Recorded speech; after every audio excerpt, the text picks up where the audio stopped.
आशा ने अपने कई सुख दुख मुझसे साझा किए हैं। मैंने भी जहाँ तक हो सका अपना सखी धर्म ईमानदारी से निभाया है। किंतु आज जाने क्यों महसूस हुआ कि कुछ तो है जिसे आशा छिपाने का प्रयास कर रही है। एक झिझक, संकोच सा मुझे उसके चेहरे पर दिखाई दिया। वह बार बार ऊपर चढ़ाव की ओर टकटकी लगा रही थी। तभी पोती पिंकी भोजन की थाली लेकर नीचे आती दिखाई दी। लगा जैसे आशा इसी अनहोनी को रोकना चाहती थी। दादी दादी, मम्मी ने आपके लिए खाना भेजा है, खा लीजिए। पिंकी आशा के छोटे बेटे की इकलौती बेटी है जो ऊपर वाली मंजिल में रहती है। आशा मेरी सखी सुधीर जी की पत्नी, जो कभी किराने की दुकान किया करते थे। सुख और शांति से बीतते दिन शायद विधाता को रास ना आए। अच्छी भली गृहस्थी में तूफान आ गया। सुधीर जी ने बीच गृहस्थी छोड़ बैकुंठ का रास्ता अपना लिया। पति के ना रहने पर स्त्री की दशा किसी से छिपी नहीं है। समय बदलता है मगर इतना भी नहीं। घर घर मिट्टी के सकोरे हैं। मैं आशा के चेहरे पर उभरी चिंता की लकीरें भली भांति देख पा रही थी। वह बात को नज़रअंदाज करते हुए बोली, विभा, पिछले कुछ दिनों से घुटनों का दर्द काफ़ी बढ़ गया है, सो ऊपर आने जाने की हिम्मत नहीं जुटा पा रही। सोचा खाने की थाली यहीं मंगा लूं। वैसे भी बुढ़ापे में ऊपर नीचे करने की उम्र तो रही नहीं। अब तो एक जगह बैठकर बस भगवान का नाम ले लूं, और क्या चाहिए। कहने को तो कह गई आशा, मगर जाने क्यों मुझे ऐसा लग रहा था कि मानो वह गीले आटे पर पलथन लगा रही है। 15 दिन मोनू के यहाँ से थाली आ जाती है, 15 दिन दीपक के यहाँ से बस आराम से गुजर जाता है। और जो कहीं 31 का महीना हो तो मैंने तो हंसी हंसी में यूं ही कह दी थी ये बात, मगर तभी पिंकी बोल पड़ी, तो दादी उपवास रख लेती हैं। मैं पिंकी का मुंह ताकती रह गई और आशा, वह तो मानो कोई जुर्म करते पकड़ी गई हो। चेहरा सूख गया, लगा किसी ने उसे निर्वस्त्र कर दिया है। जैसे बरसों से संजोई पूंजी किसी ने लूटकर उसे कंगाल कर दिया हो। सच भी तो है। आज तक आशा ने कभी घर और परिवार के बारे में कोई ऐसी बात किसी के सामने नहीं की जिससे भेद खुले कि उसके नसीब में भी मिट्टी के ही सकोरे आए हैं। किंतु आज नादान बच्ची ने एक पल में सारे भेद खोल दिए। आशा के परिवार से हमारा नाता उस समय से है जब वह ब्याह कर आई थी। उसके और मेरे ब्याह में 4 माह का ही तो अंतर था। दोनों के पति अच्छे मित्र थे, तो हम दोनों भी हम उम्र में होने से अच्छी सहेलियां बन गई। किंतु विवाह के 5 बरस बाद ही आशा के जीवन में वह तूफान आ गया जिसकी उसने कभी कल्पना नहीं की थी। तभी से उसने अपने सारे अरमान, शौक तख्ता बेलन के नीचे दबा दिए। अपने गमों को छिपा बच्चों के लिए खुशियां तलाशती रही। धीरे धीरे वह वक्त पर अपनी पकड़ बनाने की कोशिश करती और काफ़ी हद तक सफल भी रही। यह तपस्या का वक्त था। बिना पति के दिन दुनी रात चौगनी बढ़ती महंगाई में 2 बच्चों की जिम्मेदारियों को निभाती। सोचती उसके मोनू दीपक का उचित पालन पोषण ही उसकी तपस्या है। यूं भी पिता की छत्र छाया से महरूम बेटे समय से पहले ही बड़े हो जाते हैं। आशा के बेटे भी जल्द ही समझदार हो माँ की जिम्मेदारियों को साझा करने लगे। अब आशा केवल शाम को किराने की दुकान पर बैठती, अन्यथा सारा दिन घर की सार संभाल में लगी रहती। बेटों के बड़े होने से आशा के सपनों के दायरे भी बड़े होने लगे। उसे लगा उसका परिवार भी अब बड़ा होना चाहिए, उसका घर भी पोते पोतियों से आबाद होना चाहिए।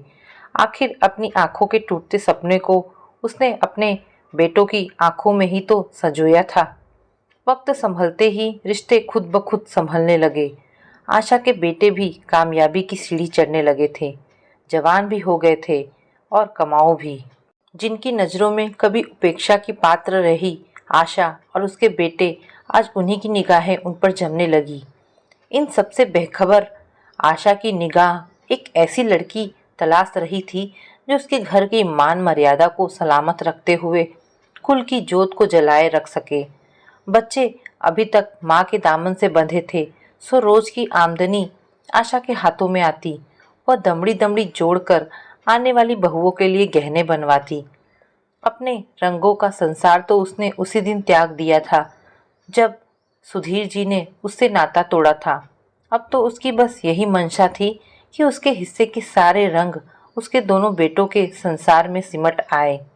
बड़े चाव से आशा ने एक एक कर दोनों बेटों का ब्याह कर दिया। दो बहुओं के आते ही घर की परिभाषा बदलने लगी।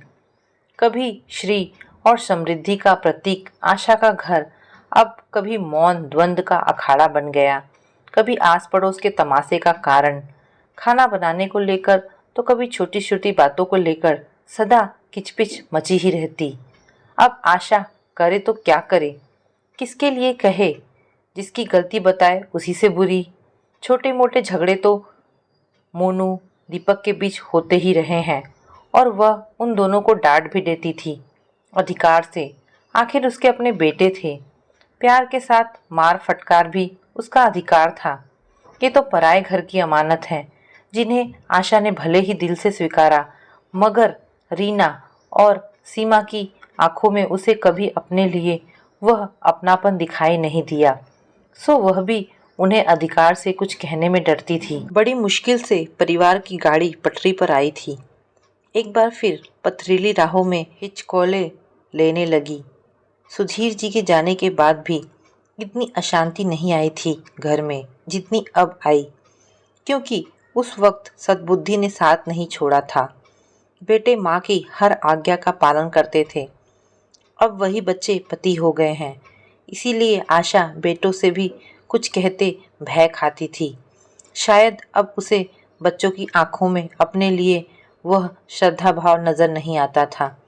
वह अपनी ओर से बराबर रिश्तों को नमी देती रही, मगर बेटों और बहुओं के व्यवहार से घर की जमी पर आए रुखेपन को रोक न सकी। देखते ही देखते घर द्वंद्व स्थल बन गया। कई विद्रोह के कैक्टस वहां उग आए। अब तन की ही नहीं मन की भी दूरी बढ़ती जा रही थी। रहा सहा दोनों बेटों के ससुराल वालों का हस्तक्षेप बढ़ता जा रहा था। उस कुरुक्षेत्र में अब आशा का मन लगता भी नहीं था, मगर करती भी क्या, जाती भी तो कहाँ जाती, कोई और जहाँ उसने बसाया भी नहीं। उसका मंदिर तीर्थ समाज सभी कुछ तो इन्हीं दो बेटों के आसपास ही थी। सोचती जाने किसकी नज़र लग गई उसके परिवार को। मनोयोग से लगाई उसकी फूलों भरी बगिया में जाने कहाँ से खरपतवार उग आई। आशा ने अपनी ओर से पूरा प्रयास किया इन दूरियों को मिटाने का, मगर पास आने की संभावनाएं सभी समाप्त हो चुकी थी। संभावनाएं भी तभी पनपती है जब उनके लिए दिल से प्रयास भी हो। आशा ने हार कर मान लिया कि अब उसके घर रिश्तों की दीवारों में दीमक लग गई है। वह भीतर ही भीतर खोखली हो चुकी है। कोई वस्तु होती तो वह धूप में सुखाकर दीमक को नष्ट करने हेतु कुछ जतन भी करती, मगर यह तो मन की खाई है, इसे पाटना अब उसके बस में नहीं। मन पर बोझ रख उसने दोनों का चौका चूल्हा अलग कर दिया। रीना और सीमा को मानो मांगी मुराद मिल गई, मगर आशा समझ नहीं पा रही थी कि अब वह क्या करे। तभी दोनों बेटों ने कहा, तू क्यों चिंता करती है माँ, तू तो बस आराम से बैठकर भगवान का नाम ले। दोनों बहुएं हैं ना तेरे खाने पीने का ध्यान रखने के लिए। क्या कहती आशा, खाने की भूख रही ही कहाँ, अब तो बस इसी तन को जीवित रखने के लिए खाना है। तभी झट से सीमा बोल पड़ी, हाँ माँ जी, सच ही तो कह रहे हैं ये, आप क्यों परेशान होती हैं। बस 15 दिन बड़े भैया के यहाँ खाना और 15 दिन हमारे यहाँ। अब आपको ऊपर जाने की तकलीफ भी नहीं करनी होगी, मैं यहीं आपकी थाली भिजवा दिया करूंगी। सुनते ही आशा को अपनी जमीनी हकीकत का एहसास हो गया। सामने खड़े बेटे माँ को बट्टे देख रहे थे और मौन थे। इससे बड़ा दुर्भाग्य एक माँ का और क्या होगा, जिन बच्चों को अपने हिस्से के निवाले खिलाकर पाला आज वही बच्चे माँ के निवालों के हिस्से कर रहे हैं। परंपराएं समय के साथ बनती और पलती चली जाती है। इस घर में भी अब नई पीढ़ी ने नई परंपराएं चलन में ला दी। 15 दिन आशा मोनू के यहाँ से थाली आने का इंतजार करती। 15 दिन दीपक का पति ने मझदार में छोड़ दिया, बेटे ने बहुओं के भरोसे छोड़ दिया। किंतु आशा ने अपना स्वाभिमान नहीं छोड़ा था, सो फिर कभी बहुओं की रसोई में झांकने नहीं गई। फिर आया 31 दिन का महीना। आज सुबह से दोपहर हो आई, अभी तक न तो रीना ने थाल भिजवाया, न ही सीमा ने। पता नहीं, शायद भूल गई हो। आशा ने पोते पोतियों को आवाज़ लगाई। क्या हुआ दादी? मोनू का बेटा रिंकू और दीपक की बेटी पिंकी झट से आ पहुँचे। आशा ने पूछा, बच्चों खाना खा लिया? हाँ दादी, कभी का। और आपने? आज तो सीमा चाची ने खीर बनाई है, रिंकू बता रहा था। बड़ी अच्छी खीर होगी ना दादी? तभी पिंकी बोली, अरे नहीं, आज तो रीना ताई की बारी थी दादी को खाना देने की। आशा दोनों बच्चों के मुंह ताकती रह गई। स्वयं को बेआबरू महसूस कर रही थी। बच्चों से निगाहें मिलाते उसकी हिम्मत नहीं हो रही थी, मानो गुनाह उसी ने किया है। वह झट से बोली, बच्चों आज मुझे खाना नहीं खाना है। क्यों दादी?